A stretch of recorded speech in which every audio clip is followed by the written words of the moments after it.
Jacques Cartier. Il s'embarque. Voyez flotter son pavillon. Où va-t-il? Quel motif soudain le détermine? Aux agrès, matelot. Au large, grande Hermine. Petite Hermine, vogue et Myrion. L'aube donne la voile au reflet vermillon. Les voix meurent. Le bruit de la mer les domine.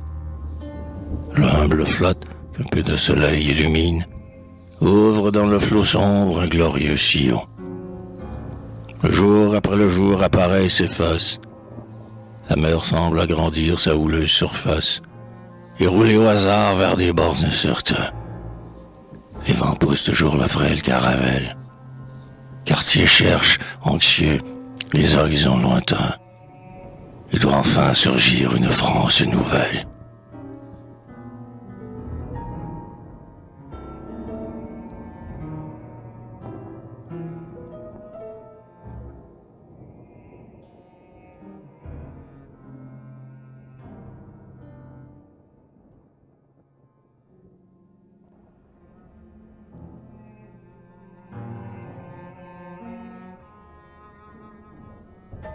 Arrête que oui.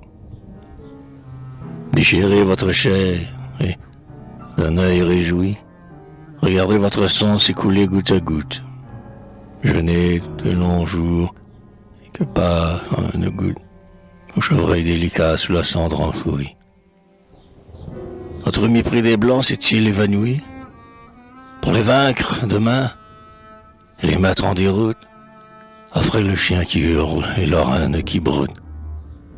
Ainsi, guerrier vaillant, le Arès que oui. Arès que oui le veut, pour ton l'arc et la flèche. Le sacrifice est prêt, déjà la flamme lèche, le flanc souple du daim que le dieu veut manger. Nos scalpels sont adroits aux larges ciselures, nos carquois sont remplis, qu'importe le danger. Allons faire un collier de 1000 chevelures.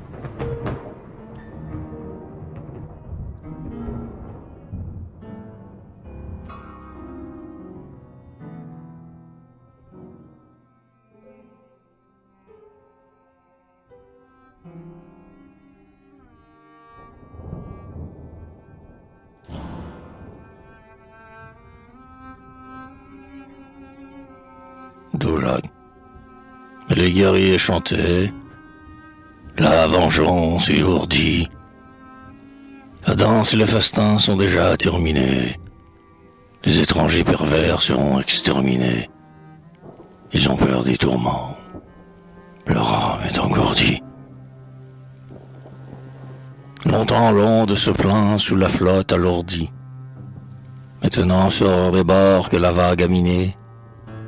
Les cruels Iroquois se sont acheminés, et par le bruit des flots leur marche est assourdie. Mais, dans un fort de pieux qui domine le lac, des héros comme lui, répondant à Daulac, accourent de jouer la noire félonie. Ils meurent tous. Alors, étrange dénouement, le vainqueur, effrayé d'un pareil dévouement, s'arrête là. Nos morts sauvaient la colonie.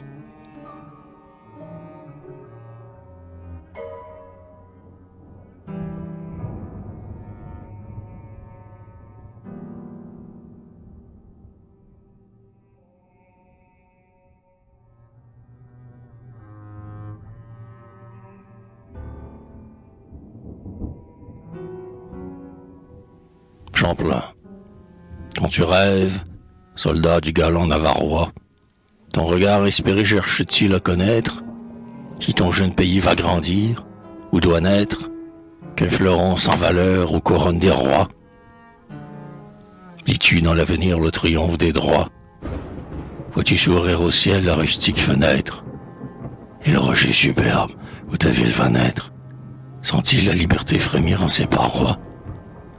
Ton âme est valeureuse et saintement trempée. Tu fléchis devant Dieu les genoux.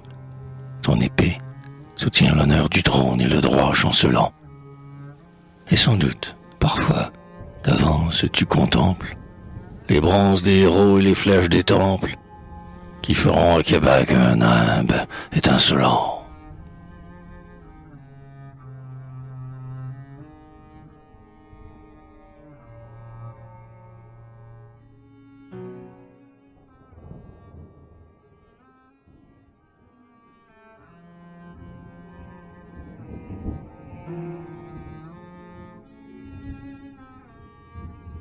Quel souffle avait passé sur la sombre forêt quand te conçut ta mère en sa hutte d'écorce? D'où venait ton génie, d'où venait ta force? Tu fus donc enfanté par un céleste arrêt. Ton inculte grandeur comme un rêve apparaît. Trouves-tu dans la gloire une alléchante amorce? Démosthène des bois, où ton âme retorse, fut-elle, un jour, sensible ou sordide intérêt? Ta voix fait retentir les sauvages retraites. Les tribus que ta ruse à nos lois soustraites bondissent aussitôt comme un fougueux torrent. Mais au nom de Dieu parle tes passions fauves. Ceux qui devaient périr, voilà que tu les sauves. Et tu chantes la paix sur ton luth de mourant.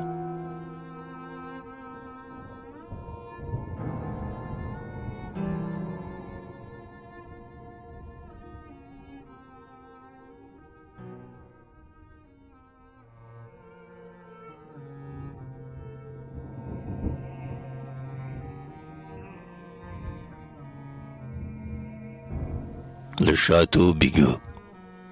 Là-bas, sous des forêts que le sang rougit, Bigot, l'étendant fourbe, eut son petit château. Le vice s'y rendait sans voile ni manteau. On priait le colon de solder les orgies.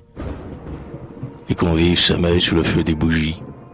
Les oiseaux, plus naïfs, volaient au chapiteau. Le temps tout broyé comme dans un étau. Deux pans restent debout, inutile vigie. Loin du wigwam aimé, la fille d'un grand chef, souple comme le jonc avec un torse d'ambre, y mourut de douleur dans une obscure chambre. Et le soir, quelquefois, on entend de rechef, parmi les gais échos du bois qui l'environne, les sanglots étouffés de la jeune Huronne.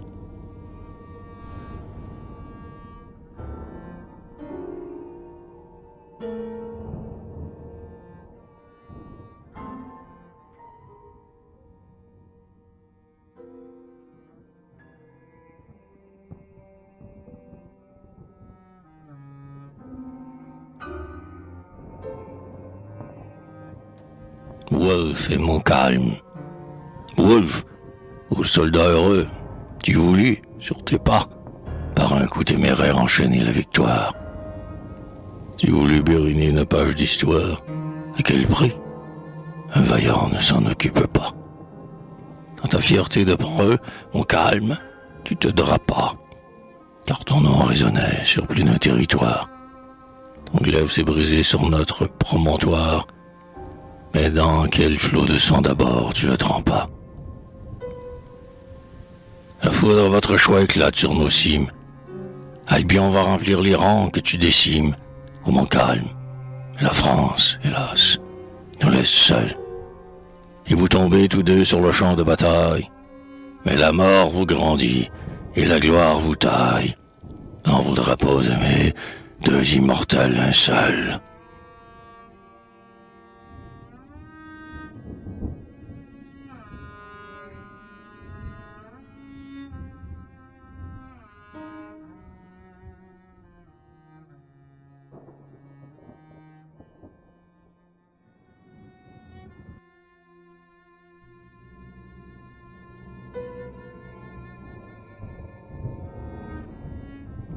La dernière victoire.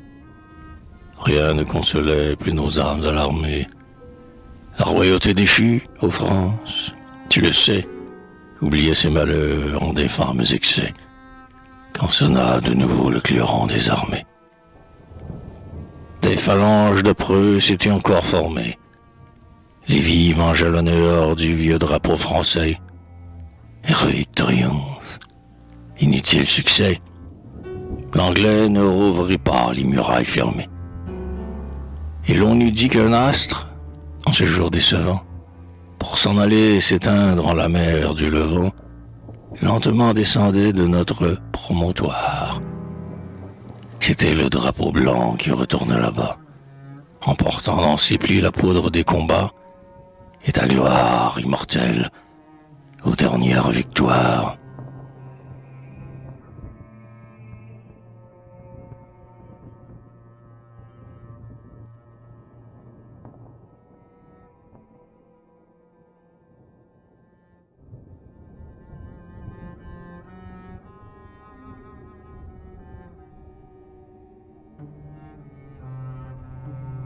Le monument des braves, c'est le signet qui marque un lugubre épisode. Le suprême combat et nos murs asservis, et le triomphe vain du valeureux Lévis, et du vieux drapeau blanc, le douloureux exode. Les gloires du passé, c'est l'immortel rhapsode. Notre grand promontoire, ombré comme la vie, le porte avec orgueil. Peuple qui te survit, il redit ta vaillance et chante comme une ode. Sur nos morts glorieux, inébranlables et fiers, il veillera demain comme il veillait hier. Il verra devant lui s'incliner les fronts graves. Et sous la plaine morne et le jardin fleuri, où le dernier espoir de la France a péri, il entend tressaillir la poussière des braves.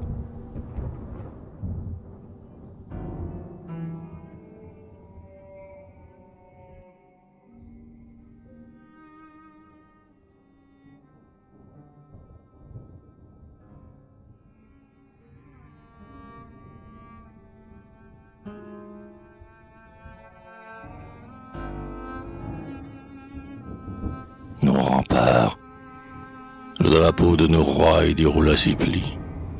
Les preux disaient, mourant, la France nous regarde. La France a détourné ses figures hagardes, et d'un chagrin mortel nos cœurs se sont remplis. Plus d'un siècle a passé sur les faits accomplis.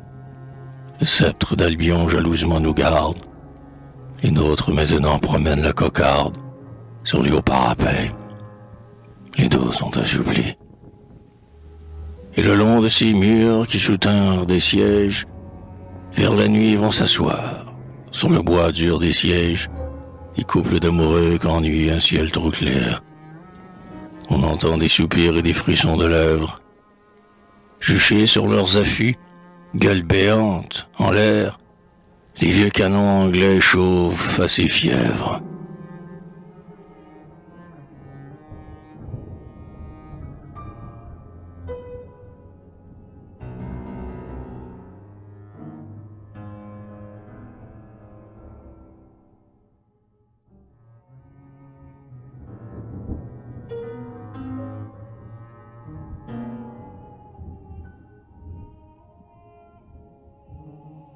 Les patriotes de 1837.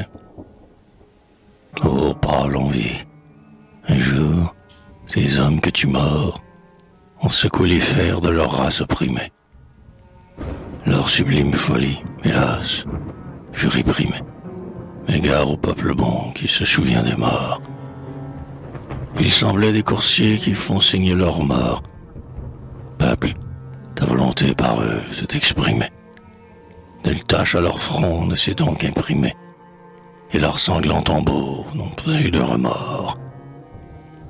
Tout le chaume longtemps dira leur vaillance.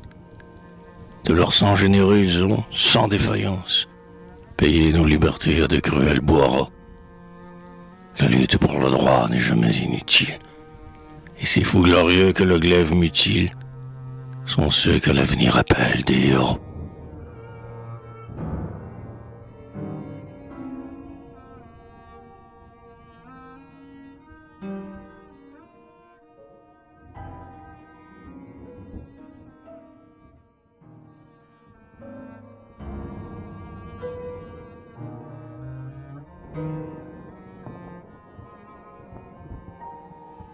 Les échos, le sifflet d'un navire, un tintement de cloche, l'appel de la trompette ou le bruit des canaux, réveil des échos dont nous nous étonnons, quand l'air est immobile ou que l'orage est proche. Comme une rune au calme, une pierre ricoche. Ils s'en vont, ces échos. Ils redisent des noms qui firent tressaillir le roc où nous planons, et qui sont une gloire, et peut-être un reproche.